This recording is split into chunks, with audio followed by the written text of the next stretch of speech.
မင်္ဂလာပါခင်ဗျာကျွန်တော်ရဲ့ YouTube channel မှာကြိုဆိုလိုက်ပါတယ်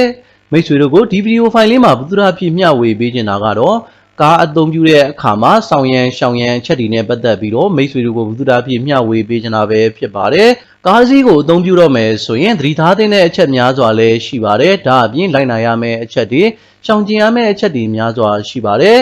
်အဲ့ဒီထဲကမှအရေးကြီးတဲ့အချက်တွေနဲ့ပတ်သက်ပြီးတော့မိတ်ဆွေတို့ကိုဘုသူရာဖြစ်မျှဝေပေးချင်ပါတယ်ပထမဆုံးအချက်အနေနဲ့ကတော့ကားတစ်စီးကိုအသုံးပြုတော့မယ်ဆိုရင်တော့ပုံမှန် maintenance ပြုလုပ်ဖို့လိုအပ်တာပဲဖြစ်ပါတယ်။ maintenance ဆိုတဲ့နေရာမှာကတော့ကားတစ်စီးမှာ maintenance လုပ်ရမယ့်အစိတ်ပိုင်းတွေကတော့အများကြီးပဲရှိပါတယ်။ဥပမာအနေနဲ့ engine ခန်းမှာဆိုရင်ကားရဲ့ bonnet ဖုံးကိုဖွင့်လိုက်တဲ့အခါမှာ engine ခန်းထဲမှာရှိနေတဲ့ CA လေဝိုင်တွေကတော့အကုန်လုံး maintenance လုပ်ရမယ့်အစိတ်ပိုင်းတွေပဲဖြစ်ပါတယ်။ဥပမာအနေနဲ့ engine ဝိုင်စစ်ဆေးတာတွေ auto ဝိုင်စစ်ဆေးတာတွေ aircon လေစစ်တွေစစ်ဆေးတာတွေ air filter လို့ခေါ်တဲ့ engine ရဲ့လေစစ်တွေကိုစစ်ဆေးတာတွေဒါအပြင် brake seal တွေ engine coolant တွေ wiper ရေတွေအစားရှိသည့်ဖြင့် engine ခန်းထဲမှာရှိနေတဲ့ CA လေဝိုင်တွေကိုစစ်ဆေးတာကလည်း maintenance job တွေပဲဖြစ်ပါတယ်။ဒါကြောင့်မို့ engine ခန်းထဲမှာရှိနေတဲ့အစိတ်ပိုင်းတွေကိုပုံမှန်စစ်ဆေးပြုပြင်ပေးဖို့လိုအပ်တာပဲဖြစ်ပါတယ်။အဲ့ဒီအစိတ်ပိုင်းတွေကိုမပြုပြင်ဘဲနဲ့ပြတ်မှသာပြင်နေဆိုရင်ကုန်ကျစရိတ်ကပိုပြီးတော့များမှာပဲဖြစ်ပါတယ်။ဒါကြောင့်မို့မပြတ်ခင်တွေကကြိုတင်ပြင်ဆင်ပြီးတော့ပြုပြင်မယ်ဆိုလို့ရှိရင်တော့အစိတ်ပိုင်းတွေပျက်စီးခြင်းကနေပြီးတော့ကာကွယ်နိုင်သလိုကုန်ကျစရိတ်လည်းသက်သာစေမှာပဲဖြစ်ပါတယ်။ဥပမာတစ်ခုပေးရမယ်ဆိုရင်မိတ်ဆွေတို့အနေနဲ့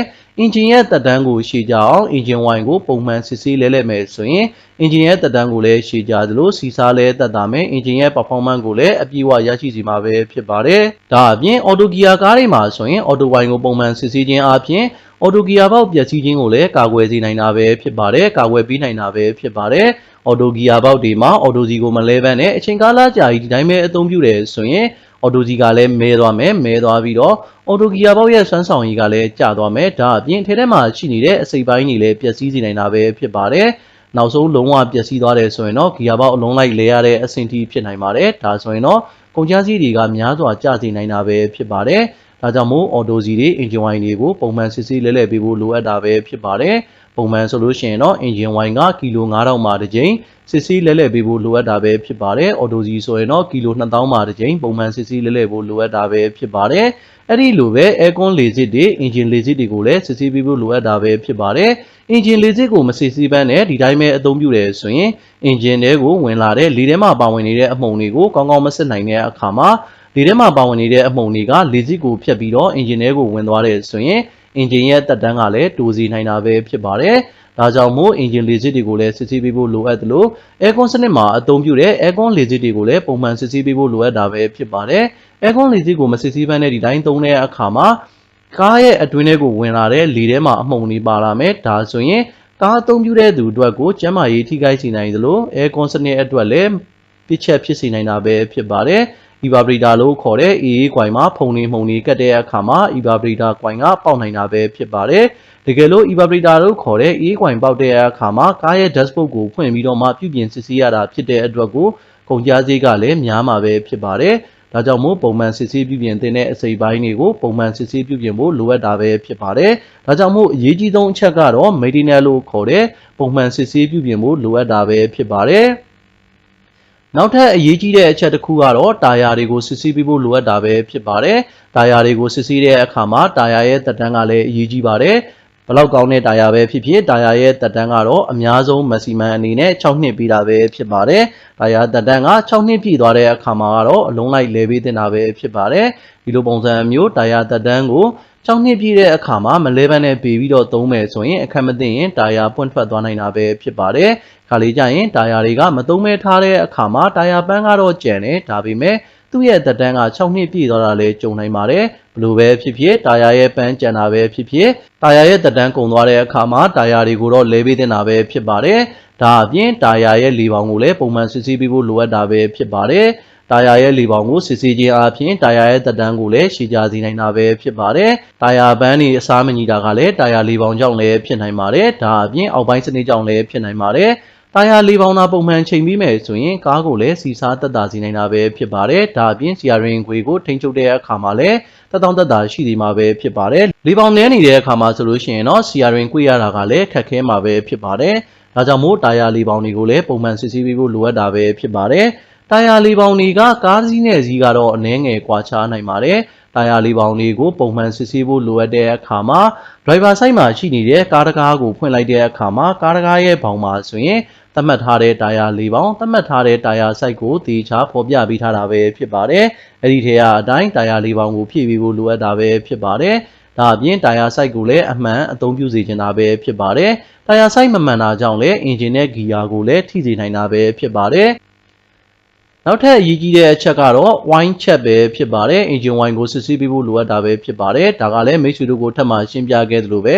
engine wine တွေကိုပုံမှန်စစ်ဆေးပေးဖို့လိုအပ်တာပဲဖြစ်ပါတယ် engine wine မကောင်းတဲ့အခါမှာ engine ရဲ့ချောစီပေးတဲ့စနစ်ကောင်းကောင်းအလုပ်မလုပ်ရင် engine ရဲ့သက်တမ်းကိုလည်းတိုးစေနိုင်ပါတယ်ဒါအပြင်နောက်ပိုင်း model မြင့် engine တွေမှာဆိုရင် VVTi စနစ်တွေဘာမတ်တစ်တွေ VVN အစားရှိသည့်ဖြင့် engine wine ရဲ့ pressure ကိုအသုံးပြုထားတဲ့စနစ်တွေပါလာတဲ့အခါမှာ engine wine စနစ်သာကောင်းကောင်းအလုပ်မလုပ်ဘူးဆိုရင် lubrication စနစ်မှာသာပြည့်ချက်ရှိနေတယ်ဆိုရင်အဲ့ဒီစနစ်တွေကလည်းကောင်းကောင်းအလုပ်လုပ်မှာမဟုတ်ပါဘူးဒါဆိုရင် engine ရဲ့ performance လို့ခေါ်တဲ့စွမ်းဆောင်ရည်ကလည်းကျဆင်းစေနိုင်တာပဲဖြစ်ပါတယ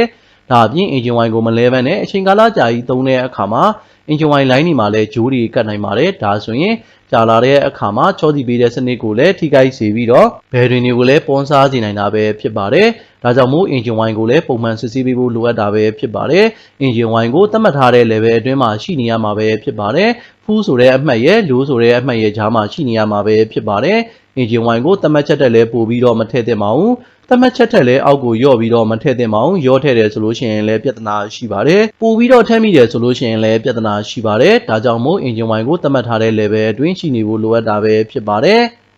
နောက်ထပ်အရေးကြီးတဲ့စစ်ဆေးမှုတစ်ခုကတော့ brake စနစ်ကိုစစ်ဆေးပေးရမှာပဲဖြစ်ပါတယ်ဒါကလည်းအရန်ကိုအရေးကြီးတဲ့စနစ်တစ်ခုပဲဖြစ်ပါတယ်ကားတစ်စီးရဲ့ safety လို့ခေါ်တဲ့ဘေးကင်းလုံခြုံမှုက brake စနစ်ပေါ်မှာများစွာမူတည်နေတာပဲဖြစ်ပါတယ် brake ကောင်းမှသာကားကိုအချိန်မရွေးရပ်တန့်နိုင်မှာပဲဖြစ်ပါတယ် brake စနစ်မှာပြစ်ချက်ရှိနေတဲ့အခါမှာ brake ရှောနေတဲ့အခါမှာအချိန်မရွေး accident ဖြစ်နိုင်တာပဲဖြစ်ပါတယ်ဒါကြောင့်မို့ brake စနစ်ကိုလည်းပုံမှန်စစ်ဆေးပေးဖို့လိုအပ်တာပဲဖြစ်ပါတယ် brake စနစ်မှာအသုံးပြုတဲ့ disc brake စနစ်မှာအသုံးပြုတဲ့ brake pad တွေ drum brake စနစ်မှာအသုံးပြုတဲ့ brake shoe တွေကိုလည်းပုံမှန်စစ်ဆေးပေးဖို့လိုအပ်တာပဲဖြစ်ပါတယ် brake shoe ပါနေတာ brake pad တွေပါနေတဲ့အခါမှာဆိုလို့ရှိရင်လည်း brake မမိတဲ့ပြဿနာတွေ brake ပေါက်တဲ့ပြဿနာတွေကိုဖြစ်စေနိုင်တာပဲဖြစ်ပါတယ်ဒါကြောင့်မို့ brake စနစ်ကိုလည်းပုံမှန်စစ်ဆေးပေးဖို့လိုအပ်တာပဲဖြစ်ပါတယ်နောက်ထပ်အရေးကြီးဆုံးစစ်ဆေးရမယ့်အချက်ကတော့ suspension စနစ်ပဲဖြစ်ပါတယ်ခရီးမသွားခင်မှာဆိုရင်တော့ကားအောက်ပိုင်းစနစ်ကိုစစ်ဆေးပေးဖို့လိုအပ်တာပဲဖြစ်ပါတယ်အောက်ပိုင်းစနစ်မှာဆိုရင် ball joint တွေ tie rod တွေ main dome တွေ suspension စနစ်မှာအသုံးပြုတဲ့ shock absorber တွေ torsion တွေအစားရှိသည့်ဖြင့်အောက်ပိုင်းစနစ်မှာအသုံးပြုထားတဲ့ boot တွေအစားရှိသည့်ဖြင့်စနစ်တွေကိုအကုန်လုံးစစ်ဆေးပေးဖို့လိုအပ်တာပဲဖြစ်ပါတယ်အောက်ပိုင်းစနစ်မကောင်းတဲ့အခါမှာလန်ခီးမှာ ball joint ပြုတ်ထွက်သွားတယ်ဆိုရင်အန္တရာယ်တော်တော်လေးကြီးပါတယ်ဒါအပြင်အောက်ပိုင်းစနစ်မကောင်းတဲ့အခါမှာကားကလူပြီးတော့ accident ဖြစ်နိုင်တာပဲဖြစ်ပါတယ်ဒါအပြင်တာယာစားတဲ့ပြဿနာတွေ brake ကောင်းကောင်းမမိတဲ့ပြဿနာတွေ steering တုံတဲ့ပြဿနာတွေကိုလည်းကြုံတွေ့နေနိုင်တာပဲဖြစ်ပါတယ်ဒါကြောင့်မို့အောက်ပိုင်းစနစ်စစ်ဆေးခြင်းကိုလည်းပုံမှန်ပြုလုပ်ပေးဖို့လိုအပ်တာပဲဖြစ်ပါတယ်ဒါအပြင်ကားရဲ့ alignment ကိုလည်းချိန်ပေးဖို့လိုအပ်တာပဲဖြစ်ပါတယ်ကား alignment ချိန်တဲ့အခါမှာကားတာယာစားခြင်းကိုလည်းသက်သာစေနိုင်သလိုကား steering ကိုလှည့်တဲ့အခါမှာလည်းတက်တောင့်တက်တာရှိနေမှာပဲဖြစ်ပါတယ်။ alignment အောက်နေတဲ့အခါမှာတာယာစားမညီတဲ့ပြဿနာတွေဒါအပြင်ကားကတစ်ဖက်ဆွဲနေတဲ့ပြဿနာတွေကိုလည်းကြုံတွေ့နေနိုင်သလို steering ထိန်းရလည်းခက်ခဲစေနိုင်တာပဲဖြစ်ပါတယ်။ဒါကြောင့်မို့အောက်ပိုင်းစနစ်စစ်ဆေးရင်းနဲ့ alignment လည်းချိန်စေချင်တာပဲဖြစ်ပါတယ်။နောက်ထပ်အရေးကြီးဆုံးလိုက်နာရမယ့်အချက်ကတော့ engine နှိုးတဲ့အချိန်ပဲဖြစ်ပါတယ်။ engine နှိုးတဲ့အချိန်မှာ starter motor ကိုမှုတယ်ဆိုလို့ရှိရင်တကယ်လို့တစ်ခါတည်းမှုလိုက်တယ်တစ်ခါတည်းမှုလို့ engine နှိုးတယ်ဆိုရင်ပြဿနာမရှိပါဘူးတကယ်လို့ starter motor ကိုလှည့်တဲ့ engine ကမနှိုးဘူးဆိုရင်တော့အများဆုံးအနေနဲ့3ခါလောက်သာ step မှုတင်တာပဲဖြစ်ပါတယ်အဲ့ထက်ကျော်ပြီးတော့မမှုတင်ပါဘူးဘာကြောင့်လဲဆိုတော့ step မှုလို့မှ engine မနှိုးဘူးဆိုလို့ရှိရင်တော့ကျွမ်းကျင် mechanic ကိုခေါ်ပြီးတော့ဘာကြောင့်မနှိုးရတာလဲဆိုတာကိုစစ်ဆေးပေးတင်တာပဲဖြစ်ပါတယ်ဒါကတော့ပြစ်ချက်ရှိနေတဲ့အတွက်ကိုမနှိုးတာလည်းဖြစ်နိုင်ပါတယ်ဒါအပြင် diesel engine တွေမှာဆိုလို့ရှိရင် heat တိုက်ပေးဖို့လိုအပ်တာလည်းဖြစ်နိုင်ပါတယ်အရေးကြီးတဲ့ဒေတာတွေမှာဆိုရင် group plate အလုပ်လုပ်ဖို့လိုအပ်ပါတယ် group plate အလုံးမလုပ်ဘူးဆိုလို့ရှိရင်လည်း engine နှိုးရခက်ခဲစေနိုင်တာပဲဖြစ်ပါတယ်ဒါအပြင် battery ပဲဝင်နေတာလား starter motor မှာပဲပြစ်ချက်ရှိနေရလားဆိုတာကိုလည်းစစ်ဆေးပေးဖို့လိုအပ်တာပဲဖြစ်ပါတယ်ဒါကြောင့်မို့ engine ကိုနှိုးတဲ့အခါမှာတစ်ချိန်နဲ့မနှိုးဘဲနဲ့ထက်ခါနှိုးနေရတယ်ဆိုလို့ရှိရင်တော့စစ်ဆေးပေးဖို့လိုအပ်တာပဲဖြစ်ပါတယ်ဒါအပြင်ဆက်ကိုနှိုးပြီးရင်ဂီယာထိုးပြီးတော့လဲတန်းပြီးတော့မထွက်သင့်ပါဘူး။ဘာကြောင့်လဲဆိုတော့ အင်ဂျင်ကိုနှိုးနှိုးပြီးချင်းမှာအင်ဂျင်ကသတ်မှတ်ထားတဲ့အပူချိန်ရောက်ဖို့အတွက်ကို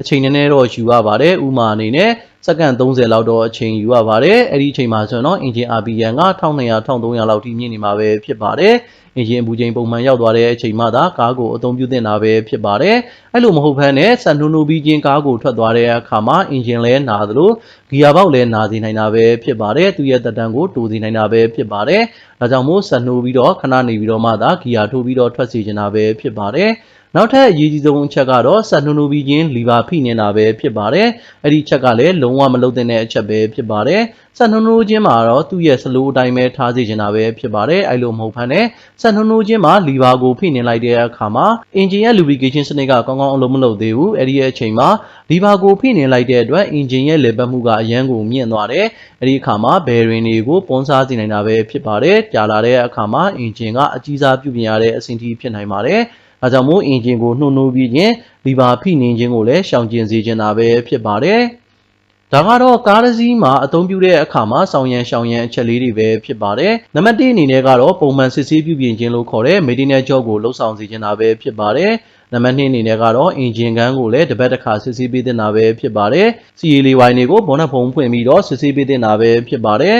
နံပါတ်3အနေနဲ့ကတော့တာယာ၄ပေါင်ချိန်ခြင်းနဲ့ alignment ချိန်ခြင်းပဲဖြစ်ပါတယ်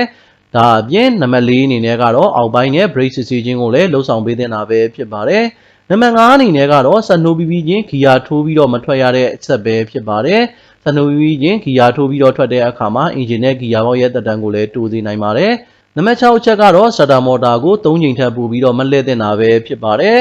ဒါကလည်းမိတ်ဆွေတို့ကိုအထက်မှာရှင်းပြခဲ့သလိုပဲစတာမော်တာကိုလှည့်လို့အင်ဂျင်မနိုးဘူးဆိုလို့ရှိရင်တော့တနေရာမှာပြစ်ချက်ရှိနေတာဖြစ်တဲ့အတွက်ကိုထပ်ပြီးတော့မလှည့်ပန်းနဲ့ကျွမ်းကျင်ပညာရှင်နဲ့စစ်ဆေးပေးသင့်တာပဲဖြစ်ပါတယ်နံပါတ်9အချက်ကတော့လောင်စာစီထည့်တဲ့အခါမှာလည်းမှားပြီးတော့မထည့်မိအောင်တေချာဂယူးဆိုင်စေချင်တာပဲဖြစ်ပါတယ်ခါလီကြရင်ဓာတ်ဆီနဲ့ဒီဇယ်မှားပြီးတော့ထည့်မိတဲ့ပြဿနာတွေကြောင့်စီတိုင်းတွေတန်ရှင်းရေးလုပ်ရတာတွေအင်ဂျင်ပျက်စီးတဲ့အပိုင်းတွေကိုကြုံတွေ့ရတာပဲဖြစ်ပါတယ်ဒါကြောင့်မို့လောင်စာစီမမားအောင်လည်းတေချာဂယူးဆိုင်ပေးသင့်တာပဲဖြစ်ပါတယ်ဒါကတော့ကားစီးကိုအသုံးပြုတဲ့အခါမှာဆောင်ရန်ရှောင်ရန်အချက်တွေနဲ့ပတ်သက်ပြီးတော့မိတ်ဆွေတို့ကိုဘုဒ္ဓဖြစ်မျှဝေပေးခဲ့တာပဲဖြစ်ပါတယ်မိတ်ဆွေတို့ကိုဒီဗီဒီယိုဖိုင်လေးမှာဘုဒ္ဓဖြစ်မျှဝေပေးခဲ့တာကတော့ကားအတွက်ကိုဆောင်ရန်ရှောင်ရန်တွေနဲ့ပတ်သက်ပြီးတော့မိတ်ဆွေတို့ကိုဘုဒ္ဓဖြစ်မျှဝေပေးခဲ့တာပဲဖြစ်ပါတယ်ကျွန်တော်ရဲ့ဗီဒီယိုဖိုင်လေးကိုအဆုံးထိကြည့်ရှုပေးတဲ့အတွက်ကျေးဇူးအများကြီးတင်ပါတယ်ခင်ဗျာ